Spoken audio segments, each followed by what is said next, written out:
a quality that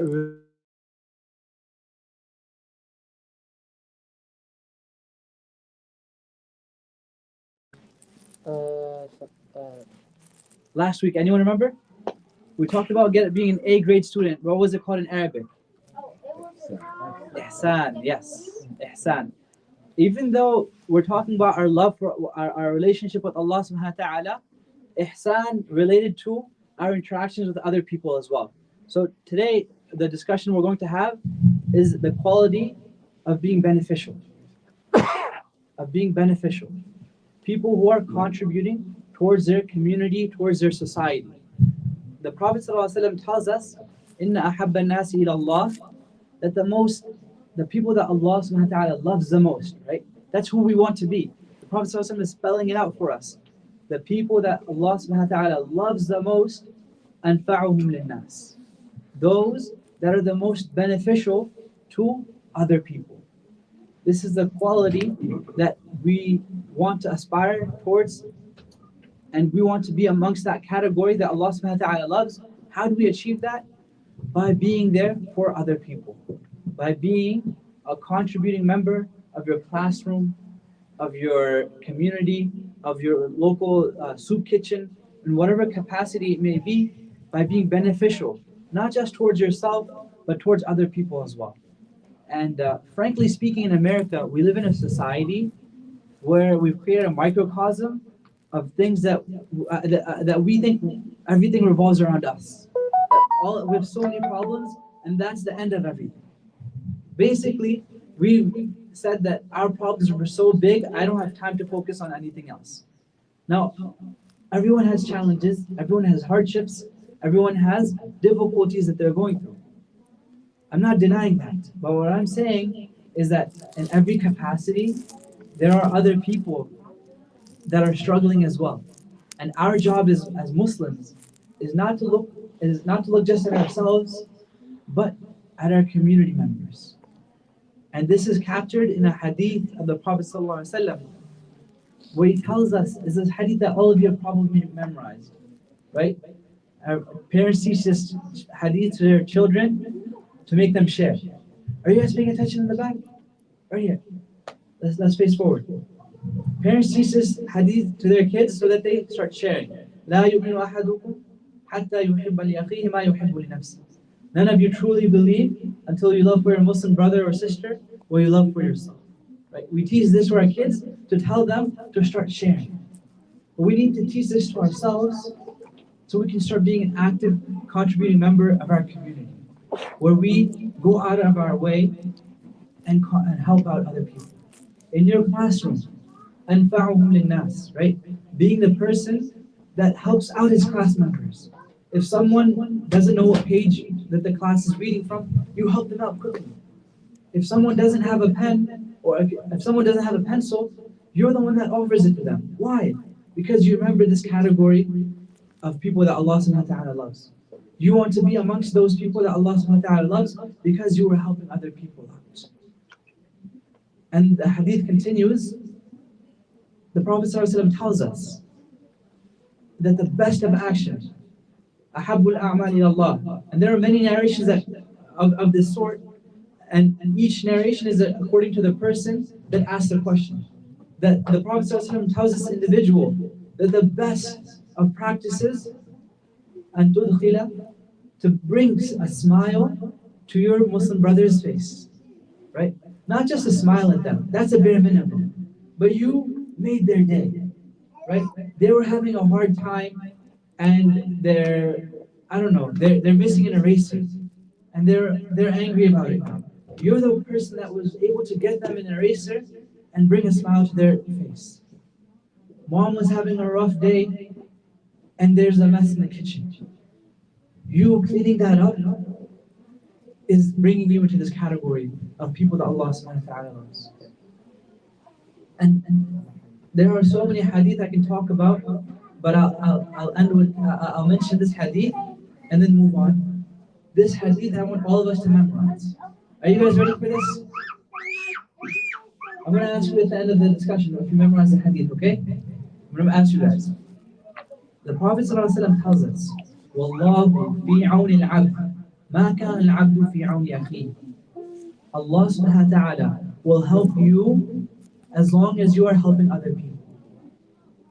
Let me say it in easy English, right? This is what we can memorize. Allah helps you as long as you help other people. Yes, we have a lot of challenges. We have our homework that's due. We have our bills to pay. We have the kitchen to clean. We have a lot of challenges ahead of us, right?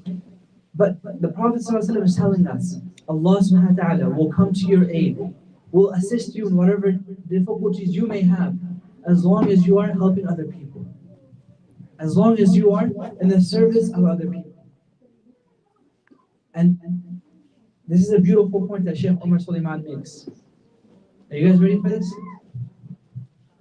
Allah subhanahu wa ta'ala will never be outdone by you.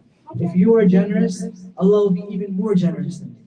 If you alleviate someone else's difficulty, Allah will alleviate even more of your difficulties. Allah will never be outdone by you. Try your hardest and exert yourself in your communities, in your classrooms, in your households. We mentioned how helping out in your own house constitutes as being anfa'un. It constitutes as being someone that's beneficial towards people, right? The hadith doesn't say the most beneficial to the society. No, it says towards people. That includes your family members first and foremost. So be there, present in your family, in your community, at every capacity that you can. And embrace the opportunity. Embrace the opportunity. Don't be annoyed and huff and puff and grow. I think we talked about this before, right? How your attitude towards opportunity changes how much reward you get. I want everyone to close their eyes and just imagine for a second, right?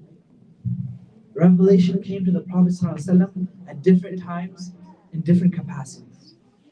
One time, you can open your eyes now. Right? One time, he was in the marketplace and riding his camel, and the camel buckles and falls to its knees out of the weight of the revelation, and the Prophet ﷺ is beating with sweat. Right? He was just out there. In our modern day, you're like a giant, and all of a sudden, revelation comes, right? The Prophet ﷺ was in his bed, about to fall asleep. An angel comes, Angel Jibreel comes with revelation from Allah subhanahu wa ta'ala. Now, relating this back to all of us, revelation has ended, right? There's no one's getting Jibreel coming. Jibreel is not coming to anyone anymore. Revelation has ended. But opportunity is still coming to each and every one of us. Opportunity is still coming to each and every one of us. The Prophet ﷺ's opportunity was the best of opportunities, where he was able to serve the deen of Allah subhanahu wa ta'ala, was able to receive revelation, words from God. That's the best opportunity, right? Think back to your seerah class, or the last hadith book that you read. Do you recall a hadith where the Prophet ﷺ said to Jibreel, Jibreel, can you come back later? I'm kind of busy right now. I'm about to take my qaylula, my mid-afternoon nap. Come back after Asr and we'll drink chai and talk about the next revelation. Does that happen? No. The Prophet ﷺ embraces the opportunity. When opportunity comes to us, be the person that's beneficial. Be the person that helps out someone else. You've already had a long day and someone asks you to, your mom asks you to help take the groceries out of the car. You've already been in school for 6 hours and all you want to do is run home and take off your shoes. That's the time, right? That's the time when it matters. That's when you have to be extra helpful, because that's when the most reward is there. So we ask Allah subhanahu wa ta'ala to make us beneficial, contributing members of this community, of our society, in whatever capacity that we are able to, and allow us to embrace those opportunities that come to us and be people who are active. And I mention this specifically now because it's winter, right? In winter, it's a psychological thing as well. People hibernate. They just want to stay indoors and be more cozy. And it's more difficult to go outside because it's cold. But that's when it matters more. This is when people need your help more. This is when the community needs you more. Because there's more things, there are more people that are in need at this time. So we ask Allah subhanahu wa ta'ala to make us those who serve the deen of Allah subhanahu wa ta'ala, Make us those who help other people and serve other people. And make us amongst those who realize that Allah subhanahu wa ta'ala is helping us as long as we are helping other people. And the moment we stop helping other people, we are cut off from Allah subhanahu wa ta'ala's help. May Allah subhanahu wa ta'ala protect us from that and include us amongst those that receive Allah subhanahu wa ta'ala's never-ending love and mercy. اللهم حبب إلينا الإيمان وزينه في قلوبنا وكره إلينا الكفر والفسوق والعصيان اللهم اجعلنا من الراشدين اللهم إنا نسألك حبك وحب من يحبك وحب عمل يقربنا إلى حبك سبحان ربك رب العزة عما يصفون وسلام على المرسلين والحمد لله رب العالمين. Just a couple quick announcements. Inshallah, going forward, Sheikh